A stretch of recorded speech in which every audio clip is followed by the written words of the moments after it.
As for the next, I would like to go more into depth on how you can get success fast, how you can learn from others, and what are like basic commands which are useful very often. So let's start with the image ratio. For example, if you would like to have a background for your phone, as you see, by default, Midjourney only does squares. So aspect ratio is 1:1.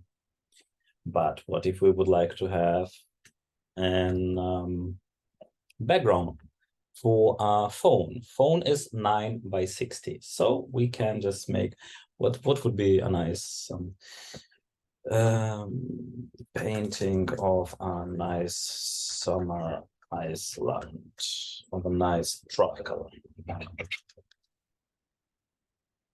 summer island, and let's say it is a 2D vector style. It sounds cool, right?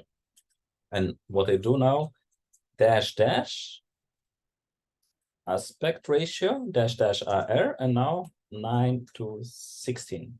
The first number is like the X coordinate and the second is the Y coordinate. So the first is width, the second is height. And that's basically it. What I got used to do is always to write the version down. It's just due to the fact that Midjourney evolves so fast. And when I go through the history of my prompts and I see the result, if I haven't wrote the version there, I don't know which version was active at this time. So if I want to get the similar result, I also need a different version. As of now, I would just simply put it. And of course, you can have up to 3 parallel. Imagine prompt. You can just copy it from here. Up to 3 you can have parallel. And for this one, I would like maybe to have it as a desktop screensaver. So this would be 16:9. And as the third one, maybe aspect ratio 2:3. So I have now 3 jobs which are working in parallel, and I had to enter a new command every time there is a shortcut for do that. So if you have a similar prompt, but you want to change only one detail in the prompt, you can use the so-called permutation. Let me show you what's behind that such a complicated word. It's just that you're writing a list of what would be needed for the execution. Showing is easier than just telling it right. So let's see. 16:9. If you see, I just took curly brackets. I think that's the name for them. And in those curly brackets, when you have comma separation, you can enter multiple amounts, and you will get created a prompt for every single one of them. For example, I want to see this island in day or in night also. And with all those different formats, okay. Then you go for a nice tropical summer island. I add another curly brackets over here. Add day. Add at night. Night. With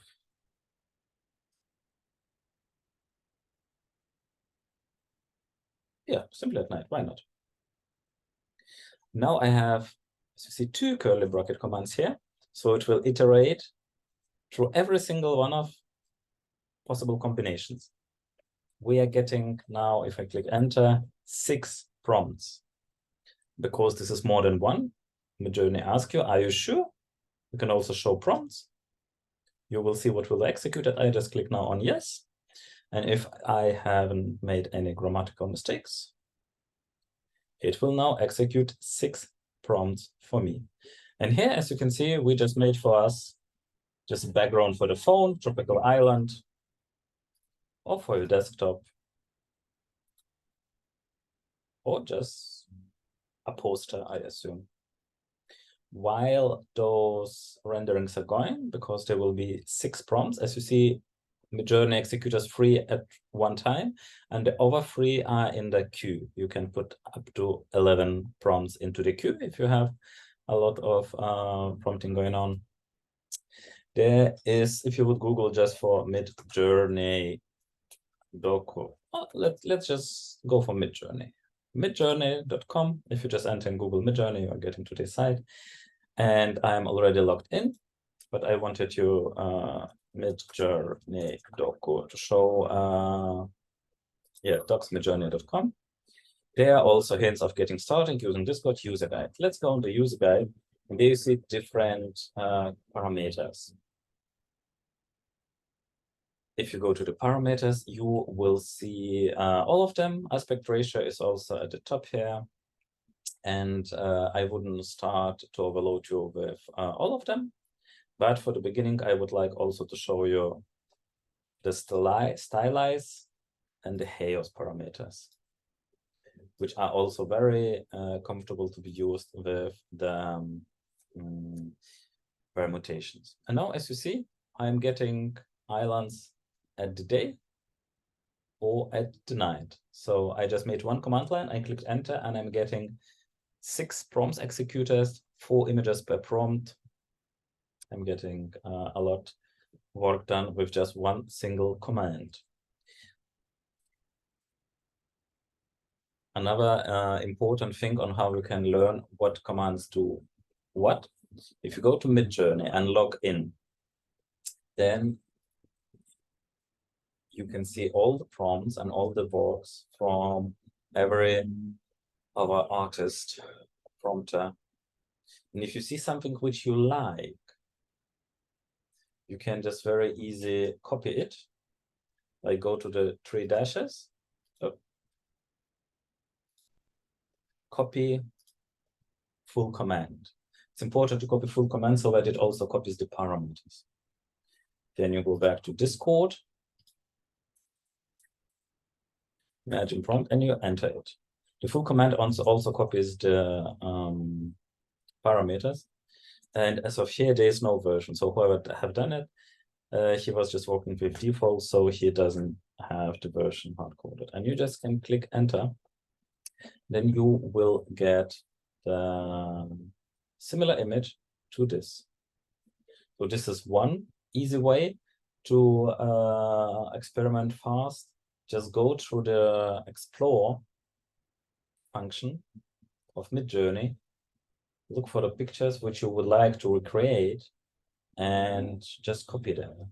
If you search for something specific, for example, logo, you can enter in the search field logo. You can enter specific keywords. So you see now you are getting logo. Let's say you're kindergarten. You are searching for logo for kindergarten. Why not look what others have done with this? You're looking for logo for kindergarten, which also includes rainbow. And let's say ladybug, just as example.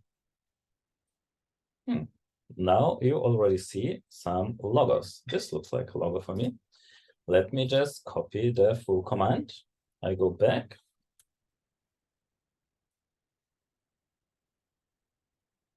And as you see here, I'm getting different results than in the showroom, in the exploration room. Probably there was another version used. That's why I'm always using versions, because Midjourney evolves very fast, and I don't know which version was used by the user which work I was just trying to copy.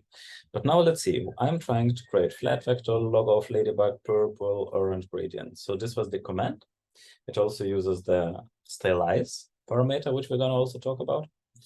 And after you have done your very first prompts, sometimes some images have some similarity in it, but it isn't exactly what you were looking for.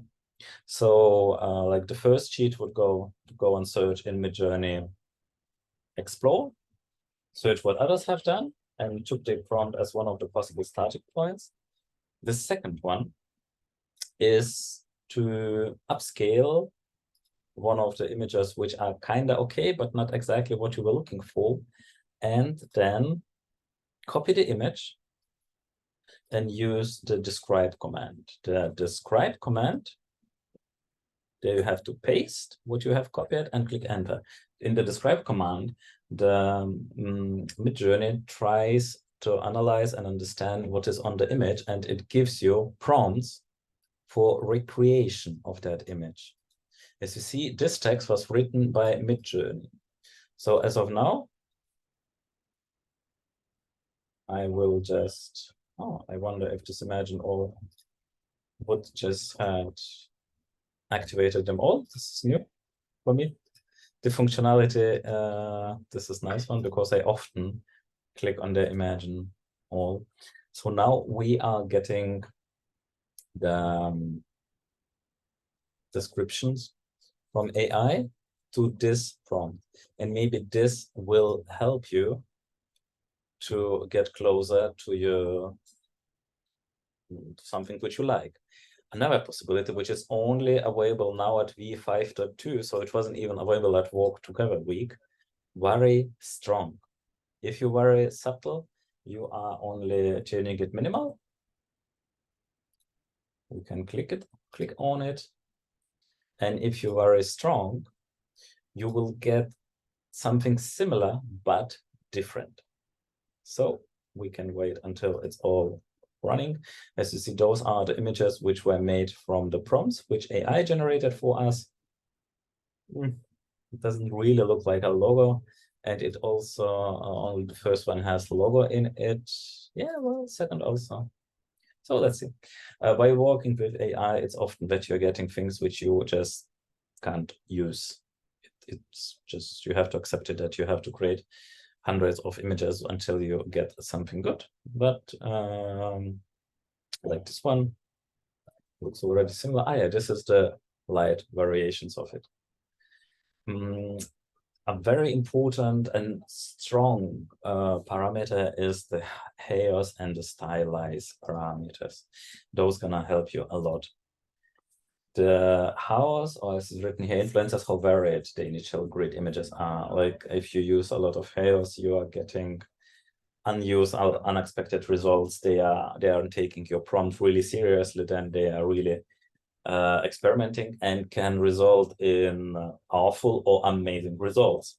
It's more like playing a lottery, but I usually use a high house value because I'm not looking for somehow okay-ish images. I'm looking to get one mind-blowing image. This is like what I'm more looking for instead of for mediocre. I was not using the house value, for example, when I was creating some icons. Just if I wrote icon open, something like this, 2D flat design, I want an icon open. I don't want something amazing. And the other similar thing is stylize. So the stylize is, as is written, low stylize value produce images that closely match the prompt but are less artistic.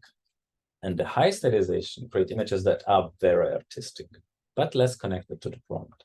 So if you want to give for the AI the biggest freedom, you just write stylize 1000 and hairs 100. This is like the maximum freedom which an AI can get. The result will probably surprise you. As you see here, he is still working with all the queued up items.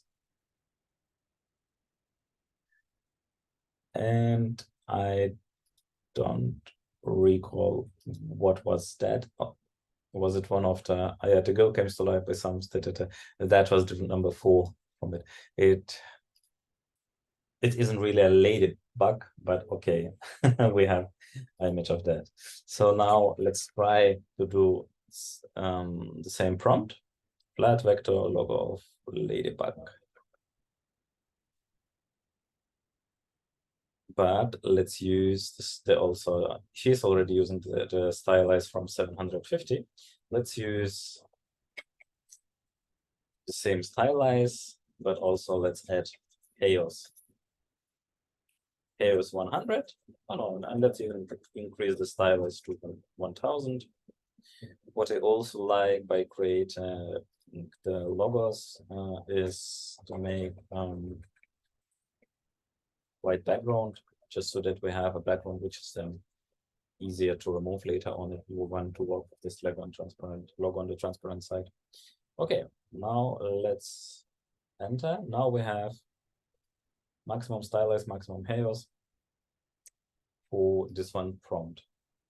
Of course, you can also combine stylize and chaos with permutations. Let's see, you would like to see stylize of 100 and of 1000, and also with permutations of, well, with chaos of 0, 10, and 100. Why not? We can just click enter. It will show us 6 prompts. And this way you will get the same prompt in 6 different variations. You can get a lot covered by that.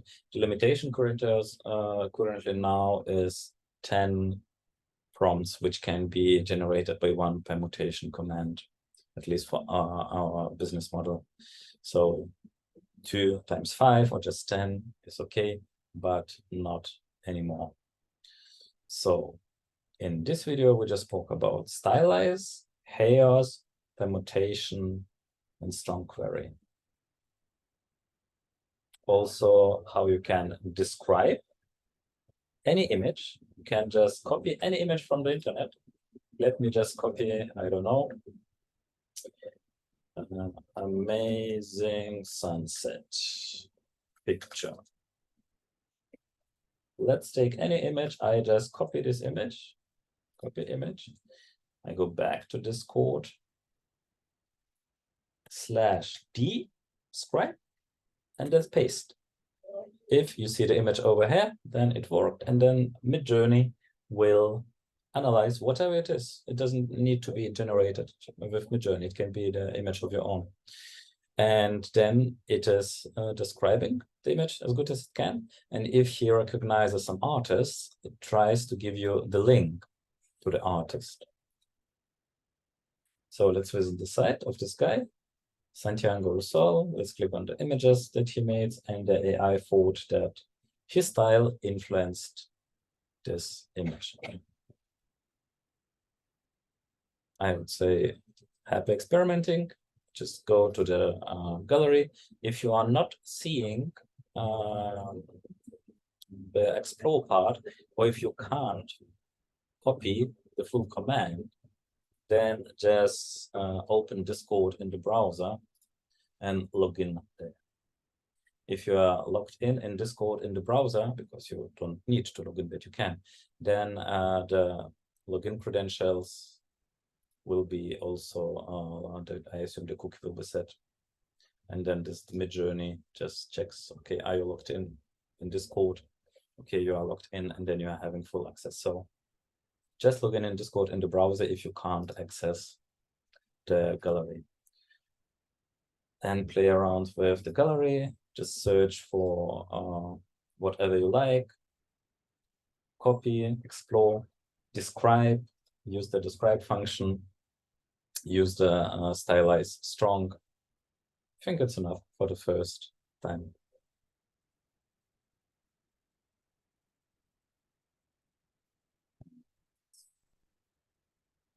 That's it.